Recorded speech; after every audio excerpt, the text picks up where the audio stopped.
Hello అండి, అందరూ ఎలా ఉన్నారు? బాగున్నారా? మేము బాగున్నాం. ఇవాళ రెసిపీ వచ్చేసి పాలకూర ఎగ్ ఫ్రై అండి. దీనికోసం పొయ్యి మీద బాండీ పెట్టుకొని 2 స్పూన్లు ఆయిల్ వేసుకోవాలి. ఆయిల్ బాగా కాగిన తర్వాత 1 స్పూన్ పోపు దినుసులు, 1 పచ్చిమిరపకాయ, 1 ఉల్లిపాయ, 2 రెమ్మల కరివేపాకు వేసి మగ్గనివ్వాలండి. మగ్గిన దానిలో 1 టమాటో కట్ చేసుకుని వేసుకోవాలి. వేసుకున్న తర్వాత 1 చిటికెడు పసుపు, 1 స్పూన్ సాల్ట్ వేసుకొని కలుపుకోవాలండి. కలుపుకున్న దానిలో ఒక పాలకూర కట్ట తీసుకుని 2-3 సార్లు నీట్గా వాష్ చేశాను. దీన్ని సన్నగా కట్ చేసుకుని వేసుకోవాలి. ఈ మిశ్రమం మొత్తం కలిపేసుకుని పాలకూర అంతా మగ్గిపోయిన తర్వాత 2 గుడ్లు ఒక గిన్నెలో తీసుకొని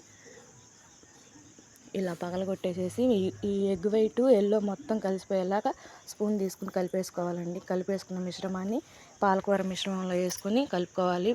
స్టవ్ వచ్చేసి హైలో పెట్టుకోవాలండి. హైలో పెట్టుకొని ఈ మిశ్రమం మొత్తం 2-3 సార్లు కలుపుతూనే ఉండాలి. 1 నిమిషం పాటు కలుపుకున్న తర్వాత 1 స్పూన్ కారం, ధనియాలు, ఎండు కొబ్బరి మిక్సీ పట్టుకున్న పౌడర్ అండి 1 చిటికెడు వేసుకొని కలిపేసుకోవాలి. కలిపేసుకున్న తర్వాత ఫైనల్గా కొత్తిమీర వేసుకొని ఒకసారి అంతా కలిపేసుకొని గిన్నెలోకి తీసేసుకోవాలండి. దీన్ని పక్కకు తీసేసుకుని రైస్తో కానీ చపాతీతో కానీ తింటే చాలా చాలా బాగుంటుంది. మీరు ట్రై చేయండి, చాలా బాగుంటుంది. వీడియో నచ్చితే లైక్ చేయండి, షేర్ చేయండి, కామెంట్ చేయండి. ప్లీజ్ సబ్స్క్రైబ్ చేసుకోండి.